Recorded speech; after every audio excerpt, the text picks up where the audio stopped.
Assalamualaikum warahmatullahi wabarakatuh. Perkenalkan, nama saya Hani Mutia Tanjung dengan NIM 310142253. Di sini saya akan menjelaskan mengenai metode penelitian yang tepat. Pemilihan metode. Perlu diketahui bahwa metode penelitian adalah cara atau upaya untuk memperoleh suatu data. Data ini nantinya akan dideskripsikan, dibuktikan, dikembangkan, dan ditemukan akan adanya teori pasti dari data tersebut. Sebuah kegiatan penelitian umumnya memang diperlukan untuk memahami, memecahkan, sekaligus mengantisipasi permasalahan yang muncul dalam kehidupan manusia. Dalam klasifikasi jenis-jenis metode penelitian ini didasarkan pada berbagai hal, mulai dari jenis yang analisisnya berdasarkan penggunaan tekniknya, berdasarkan tujuannya, berdasarkan sifat permasalahannya, berdasarkan tingkat eksplanasinya, dan masih banyak lagi. Metode penelitian berdasarkan jenis dan analisisnya. Yang pertama, penelitian kuantitatif. Menurut Robert Dan Moyer dalam Nurjanah 2014, penelitian kuantitatif adalah pendekatan-pendekatan terhadap kajian empiris untuk mengumpulkan, menganalisis, dan menampilkan data dalam bentuk numerik atau angka. Daripada naratif, penelitian ini biasanya dilakukan apabila hendak memperoleh hasil yang akurat karena mengandalkan perhitungan. Contohnya adalah penelitian yang dilakukan untuk mengetahui perbedaan efektivitas model pembelajaran konvensional dalam upaya meningkatkan prestasi belajar mata pelajaran matematika di suatu sekolah. Yang kedua adalah penelitian kualitatif. Sebuah penelitian kualitatif biasanya dilakukan untuk memberikan penjelasan mengenai suatu fenomena dan nantinya akan mengkonstruksi suatu teori yang berkaitan dengan fenomena tersebut. Metode penelitian ini kebanyakan berbentuk naratif. Contohnya adalah penelitian mengenai nilai-nilai yang terdapat di dalam suatu novel dan kelayakan sebagai media pembelajaran sastra di suatu jenjang sekolah. Kemudian yang ketiga adalah penelitian gabungan atau campuran. Adalah metode penelitian dengan mengkombinasikan antara penelitian kuantitatif dan juga penelitian kualitatif. Contohnya adalah penelitian yang berupa angka atau kuantitatif, kemudian dijabarkan menggunakan bentuk naratif atau kualitatif yang berupa wawancara dengan informan. Kebanyakan orang merasa kesulitan ketika membedakan antara penelitian kuantitatif dan penelitian kualitatif. Berikut adalah beberapa aspek untuk membedakan penelitian kualitatif dan juga penelitian kuantitatif. Dari aspek tujuan, penelitian kuantitatif menjelaskan, mengontrol, dan meramaikan suatu fenomena melalui pengumpulan data yang fokusnya pada data angka atau numerik. Sedangkan untuk penelitian kualitatif, memahami fenomena sosial melalui gambaran holistik dan memperbanyak pemahaman secara mendalam. Kemudian dari aspek pendekatan, penelitian kuantitatif bersifat deduktif, bebas nilai, terfokus, berorientasi pada tujuan. Kemudian untuk penelitian kualitatif, induktif, berisi nilai-nilai subjektif, holistik, berorientasi pada proses. Dari aspek metode, penelitian kuantitatif terstruktur, formal, ditentukan terlebih dahulu, tidak luas, dijabarkan secara rinci sebelum penelitian siap dilakukan. Penelitian kualitatif menggunakan metode heuristikal, etnografis, dan juga studi kasus. Kemudian dari aspek model penjelasan, kuantitatif menemuan fakta sosial tidak berasal dari persepsi subjektif dan terpisah dari konteks, dan kualitatif upaya generalisasi yang tidak dikenal karena perilaku manusia selalu terikat oleh konteks dan harus diinterpretasikan per kasus. Kemudian dari aspek data, kuantitatif menggunakan sampel acak, dan kualitatif bersifat naratif, deskriptif dalam bentuk narasi penjelasan kata-kata mengenai fenomena yang hendak diteliti berdasarkan pada dokumen pribadi, catatan lapangan, dan juga dokumen resmi serta lain-lainnya. Dari aspek analisis data, kuantitatif bersifat deduktif dan secara statistik, terutama untuk menghasilkan data numerik yang biasanya dianalisis secara statistik. Data kasar biasanya terdiri dari bilangan dan analisis dilakukan pada akhir penelitian.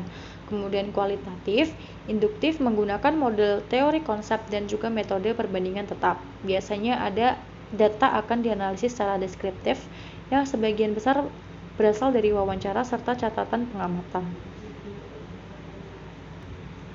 Untuk metode penelitian berdasarkan teknik yang digunakan, yaitu penelitian survei. Metode penelitian survei ini adalah sebuah penelitian yang dilakukan pada sebuah populasi besar maupun kecil.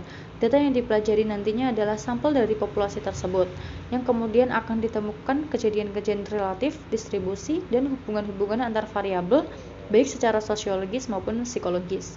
Contohnya adalah penelitian mengenai tingkat prestasi belajar siswa di suatu sekolah. Kemudian metode penelitian berdasarkan tujuan. Yang pertama, penelitian dasar atau basic research.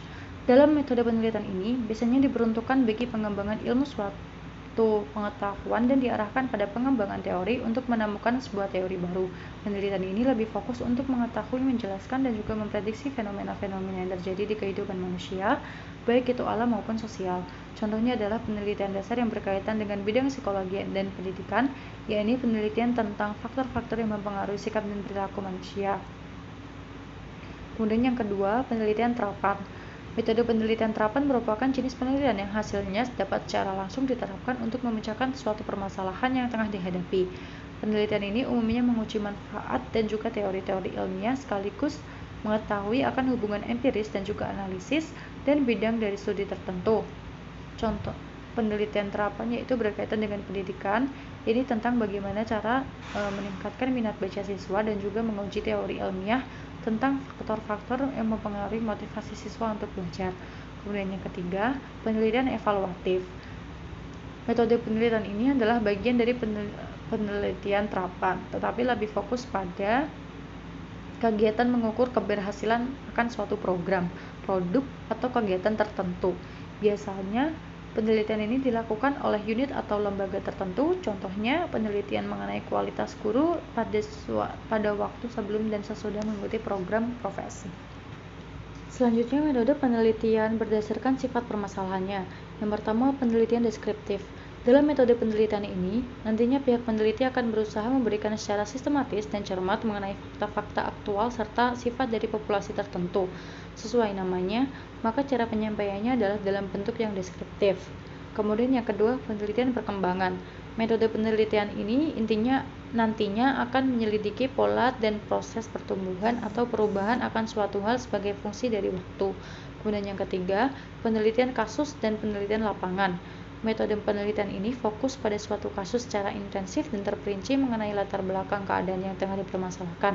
Tujuan dari penelitian ini adalah untuk mempelajari secara intensif tentang latar belakang, keadaan, dan interaksi lingkungan pada unit sosial, yakni individu, kelompok, lembaga, dan masyarakat. Kemudian metode penelitian berdasarkan tingkat eksplanasi. Yang pertama, penelitian deskriptif. Sesuai namanya, maka penelitian ini dilakukan dalam bentuk deskripsi. Tujuan dari penelitian deskripsi ini adalah untuk mengetahui nilai variabel mandiri, baik satu variabel atau lebih, tanpa membuat adanya perbandingan dengan variabel lain. Kemudian yang kedua, penelitian komparatif. Penelitian bersifat komparatif ini adalah bersifat membandingkan. Variabel masih sama dengan penelitian variabel mandiri, tetapi sampelnya harus lebih dari satu dalam waktu yang berbeda. Kemudian penelitian asosiatif. Penelitian asosiatif ini bertujuan untuk mengetahui apakah terdapat hubungan antara dua variabel atau lebih di dalamnya. Penelitian asosiatif dapat dibangun dengan suatu teori yang nantinya berfungsi untuk menjelaskan, meramalkan, hingga mengontrol suatu gejala. Selanjutnya, metode penelitian berdasarkan jenis data. Yang pertama, penelitian primer. Penelitian ini mengharuskan peneliti untuk mengumpulkan data dari sumber pertama yang biasanya diperoleh dengan menggunakan metode kuesioner atau metode wawancara. Dalam penelitian primer dapat menggunakan beberapa metode, yakni studi kasus, survei, dan juga riset eksperimental. Kemudian yang kedua, penelitian sekunder.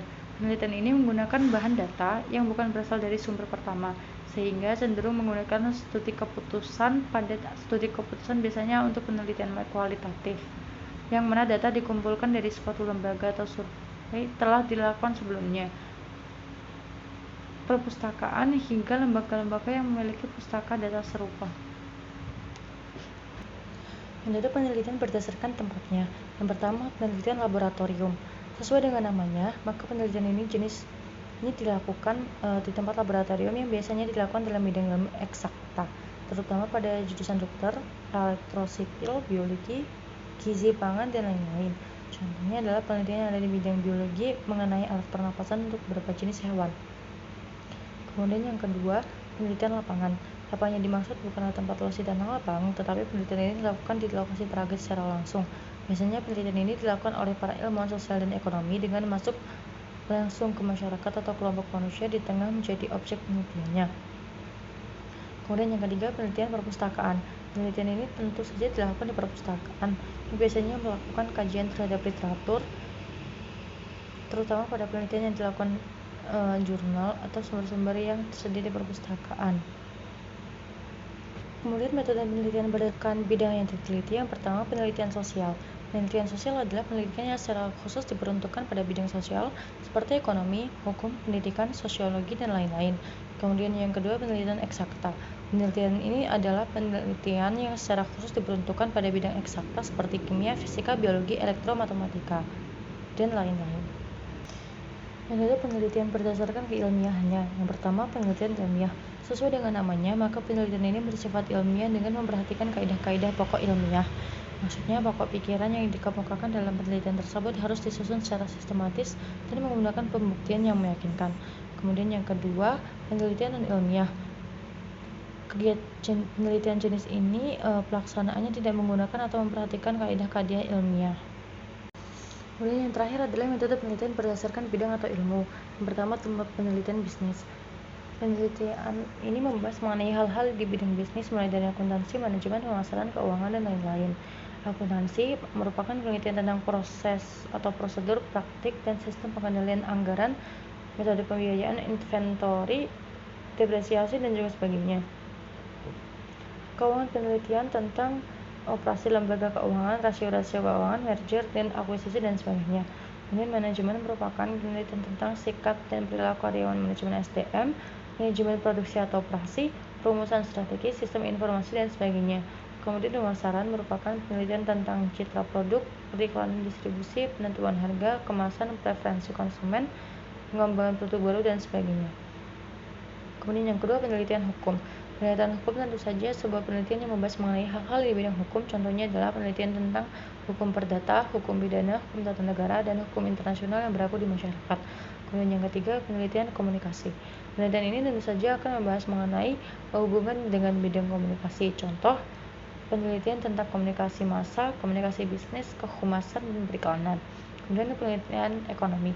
Penelitian ini tentu saja akan dilaksanakan dengan membahas materi atau fenomena yang berkaitan dengan bidang ekonomi. Biasanya dalam penelitian ini banyak membahas tentang ekonomi mikro, ekonomi makro, dan ekonomi pembangunan. Yang kelima, penelitian pertanian. Penelitian ini dilaksanakan dengan membahas mengenai materi atau fenomena terjadi di bidang pertanian, mulai dari agribisnis, budidaya tanaman, hama tanaman, dan agronomi. Sekian penjelasan yang bisa saya sampaikan. Semoga dapat bermanfaat termasuk untuk diri saya sendiri dan juga orang lain. Saya cukupkan. Wassalamualaikum warahmatullahi wabarakatuh.